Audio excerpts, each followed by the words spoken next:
searing pace. Phil Bennet lit up Welsh rugby in the legendary era of the 1970s, and rugby fans around the world have been reliving those unforgettable moments as tributes have poured in following his death at the age of 73. It's in Llanelli where the Wales and Lions star will perhaps be remembered most fondly, and tonight we'll be looking back on the life of Phil Bennet and hearing from those who knew him best. First, here's Matt Murray on an extraordinary career. His skill and talent still inspires the next generation. At his home village of Vellinvoel, children from the local primary school laid flowers at the statue of Phil Bennet this morning. Flags were also at half-mast at Parc Escarlats, and tributes were paid to the legend of the game by his family. Philip showered us with love, kindness, generosity and empathy. We would be truly lost without him, and it is hard to envisage a family without him. He truly was the most humblest, nicest man you could possibly find on this planet. To us, he will always be the greatest fly half that ever graced the rugby world. It was that sidestep and speed which made him the greatest fly half of all time. In his teens, he worked at the local steel mill in Llanelli before being offered a trial by West Ham United. But thankfully, London was too far for Phil, and he decided to stay local and chose rugby. That tackle, it could be another try. His signature sidestep became world famous and inspired generations.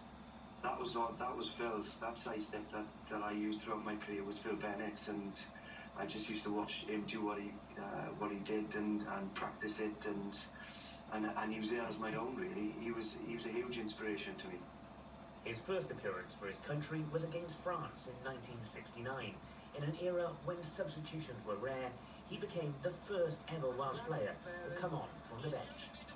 Look at that acceleration! In 1974, he headed to South Africa, where he had a starring role in the most successful Lions tour ever. And in 1977, he captained the team.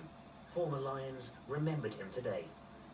I was very inexperienced and Phil took me under his wing. I'll be forever indebted to him. He helped me settle and he helped me deliver a pretty sound performance during the course of the tour. Without Phil, I wouldn't have achieved that. He was small in stature, but he was a giant of a man, both on and off the field. Brilliant outside half, the best I've ever seen. And, I don't think we'll ever see anybody like him again, to be honest, because he was a one-off. His footwork left opponents behind and set up this famous try. Pundits described him as being like Fred Astaire. This setup equally as important as the finish. Pull it! John Laws! Great dummy! David, Tom David, the halfway line!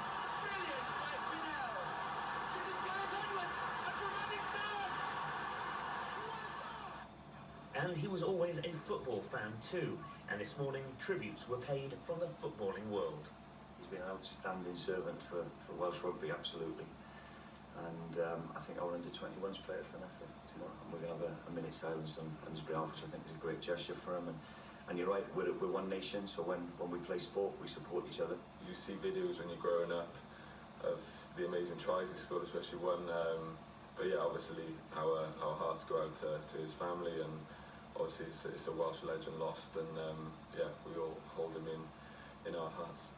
He ended his Wales career in style too, signing off with 2 tries against France, securing a second Grand Slam. But his proudest moment came for his home team and that historic win. I've been doing after dinner speaking about the 74 to the Lions victory out there, and people ask me that must be the greatest victory, maybe the third test, and I say no, the greatest victory was when Llanelli beat New Zealand 9-3. They find that hard to accept, but it was for me, a local town boy, a wonderful occasion. I'm delighted to be part of it. He'll be remembered as a remarkable player who shone in a golden era of rugby.